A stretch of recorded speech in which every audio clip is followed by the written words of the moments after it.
very warm good morning to everyone. This is Ananya Singh from class 9, and today we are going to study poverty as a challenge.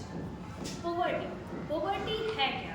Poverty is a situation in which a person lacks basic needs of livelihood. Poverty एक ऐसी situation है जिसमें कि आप जो जीने के लिए हम लोग को जो बेसिक चीज़ें चाहिए होती हैं. बेसिक चीज़ों में क्या आता है? रोटी, कपड़ा और मकान. और ये जो चीज़ें अगर किसी पर्सन के पास नहीं है तो हम उसे पोवर्टी में कंसिडर कर सकते हैं.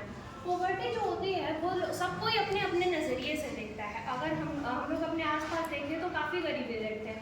अगर हम लोग देखें कि सोशल साइंटिस्ट उसे कैसे देखते हैं तो उसमें हम लोग को 2 पॉइंटर्स मिलते हैं. पहला आता है सोशल एक्सक्लूजन और दूसरा आता है वल्नरेबिलिटी. सोशल एक्सक्लूजन क्या आता है? अगर कोई पर्सन है वो गरीब हो चाहे ना हो, पर अगर वो गरीब सराउंडिंग्स में रह रहा है तो हम लोग उसे भी गरीब कंसिडर कर देते हैं. तो वो होता है सोशल एक्सक्लूड करना.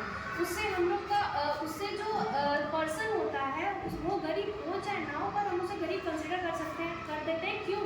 क्योंकि वो गरीब सराउंडिंग्स में रहता है, यानी कि सराउंडिंग्स का उस पर इम्पैक्ट पड़ा तो वो सोशल एक्सक्लूजन हो जाता है. फिर वल्नरेबिलिटी क्या होता है कि एक ऐसा टाइम आ जाता है किसी के पास कि वो उसके पास पैसे नहीं है, वो रोटी कपड़ा मकान नहीं कमा पा रहा है, नहीं कंसिडर कर पा रहा है, तो वो उस सेक्शन में उस पर्टिकुलर टाइम पर ही बस गरीब है.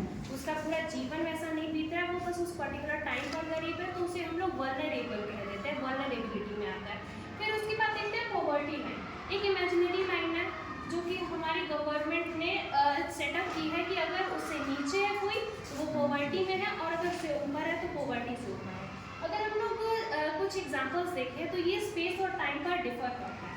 अगर हम लोग यूएस में देखें कि किसी के पास घर और कार नहीं है तो वो पॉवर्टी के में आता है. पर अगर हमारे यहाँ देखा जाए तो अगर किसी के पास गाड़ी है तो वो अभी भी एक लग्जरी नीड में गिना जाता है.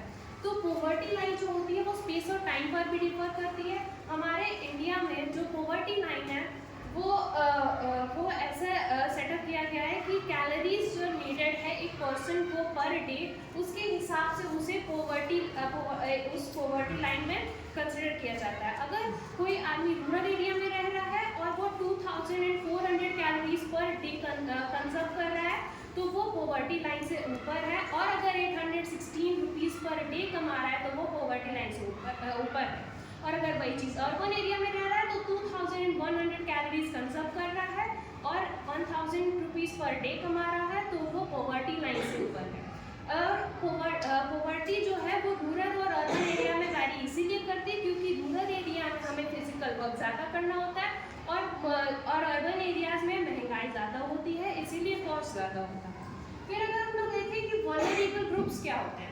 वल्नरेबल ग्रुप वो होते हैं जो कि किसी पर्टिकुलर सेक्शन पे गरीब होते हैं.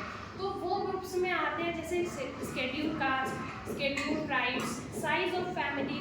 अगर हमारे इंडिया में देखा जाए कि कोई भी फैमिली है जिसमें कमाने वाला सिर्फ एक ही पर्सन है और 10 लोग उस फैमिली में रह रहे हैं, तो वहाँ वो पॉवर्टी का कॉज हो सकता है क्योंकि उसमें 10 लोगों को चलाने वाला सिर्फ एक पर्टिकुलर आदमी ही है, तो वो वल्नरेबल ग्रुप्स में आ जाता है. एवरेज फैमिली का साइज भी वल्नरेबल ग्रुप्स में मैटर करता है. फिर उसके बाद हम लोग देखते हैं कॉजेज ऑफ पॉवर्टी क्या होता है. कॉजेज ऑफ पॉवर्टी देखने से पहले हमें समझना होगा कि इंटरस्टेट डिस्पैरिटी क्या होता है. इंटरस्टेट डिस्पैरिटी में हम लोग अगर देखें कि हमारे इंडिया में जो पॉवर्टी लेवल है वो ऑफकोर्स बहुत कम हुआ है. इंडिया जब से इंडिपेंडेंट हुआ है तब से बहुत कम हुआ है, पर जो स्टेट्स हैं वहाँ पर वैरी करते हैं. जैसे अगर हम लोग केरला में देखें, केरला में ह्यूमन कैपिटल फॉर्मेशन की वजह से वहाँ पर पॉवर्टी बहुत ही कम है. आंध्र प्रदेश में देखें तो आंध्र प्रदेश में भी कुछ कॉजेज है जिसकी वजह से पॉवर्टी कम है. पर अगर हम लोग देखें बिहार, उड़ीसा जैसे कुछ ऐसे पिछड़े इलाके हैं जहाँ पर कि जो हमारे आदिवासीज हैं, schedule tribes, scheduled caste peoples हैं, उन लोग को अभी भी कुछ रिसोर्सेज नहीं पहुँच पा रही हैं जिसकी वजह से वो लोग इंटरस्टेट डिस्पैरिटीज़ में आ जाते हैं. बिहार और उड़ीसा जैसे ऐसे स्टेट्स हैं जो कि अभी भी पॉवर्टी लाइन के नीचे आते हैं, इसीलिए वो इंटर स्टेट डिस्पैरिटीज़ में गिना जाता है. फिर अगर हम लोग देखते हैं कि कॉजेज़ क्या होते हैं पॉवर्टी के. पॉवर्टी के काफ़ी कॉजेज़ हो सकते हैं. अगर किसी कंट्री का पॉपुलेशन बढ़ता है तो उसमें हम लोग उसमें वो पॉवर्टी का शिकार हो जाता है। अगर उसमें पॉपुलेशन बढ़ेगी और अगर किसी को फीड करने के लिए उतना हम लोग ग्रेन्स नहीं प्रोड्यूस कर पा रहे हैं तो वो कॉजेज ऑफ पॉवर्टी में आ सकता है।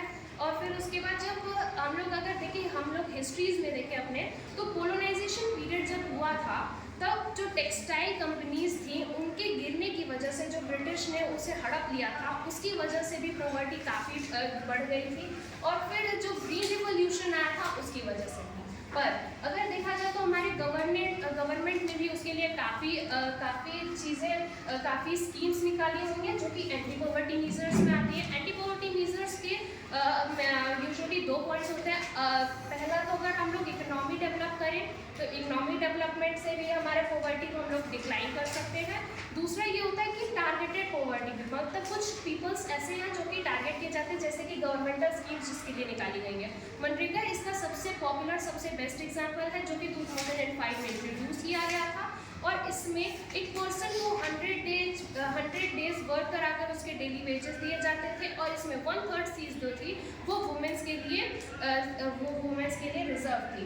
और इन सब चीज़ों से अगर देखा जाए तो हम लोग पॉवर्टी को अभी 1956 से अब तक 2025 में आकर के काफ़ी डिक्लाइन कर चुके हैं। Thank you and have a nice day.